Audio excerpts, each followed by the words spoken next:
Hi, well, I wanted to talk a little bit about asparagus today. It's a very cold day out on the plot today, but asparagus is one of those great crops which is perennial, so you can grow it from one year to the next. Once you plant it, in fact, if you look after it, and it doesn't take too much looking after, you can be cropping it for a good 15-20 years. So it's a lovely crop to have, and if you've got a sort of spare end of a bed or something like we have here, just to grow a few plants. Only got 3 plants on the end of this bed, or you could grow them in a container, just one. They're called crowns, the plants. You buy them as crowns, so it's just a little group of buds with some roots, and that's a crown. You could grow one crown in a nice big patio tub if you wanted to. But these 3 plants here, once they're growing away and they've established, which takes about 3 years after you've planted them, that'll be enough to feed a family of 2 easily, I would think. So as you can see, they're completely dormant, the plants at the moment, but come March we'll have some nice spears coming up from these crowns, and once they get about 6 inches high, you'll be cutting them off, harvesting them quite regularly, probably once or twice a week, from about the end of March through to the end of May, we'd hope.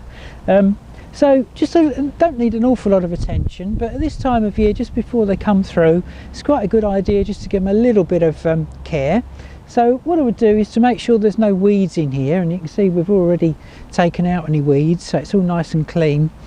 One thing with asparagus, because it's in the ground for such a long time, and it's quite shallow rooted, you do have to be careful not to let weeds really take hold, especially deep rooted perennial ones, because you can't dig around the roots very easily without damaging them or disturbing them. So make sure you keep it weed free, and this bed already is. Next thing I do is just get some general fertiliser. Now it could be chicken manure, or we've got grow more here, and just a little light sprinkle around over the crowns. It's probably sort of a handful or so, which is about 56 grams to a square yard, something like that.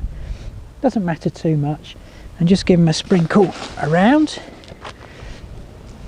and that will just help to set them up for the spring when they start growing. And the rain will get on there and start to dissolve that and wash it in. And finally, as long as they don't need to water or anything like that, so at this time of year it's more than wet enough. But what we will do is just give them a little mulch over the top.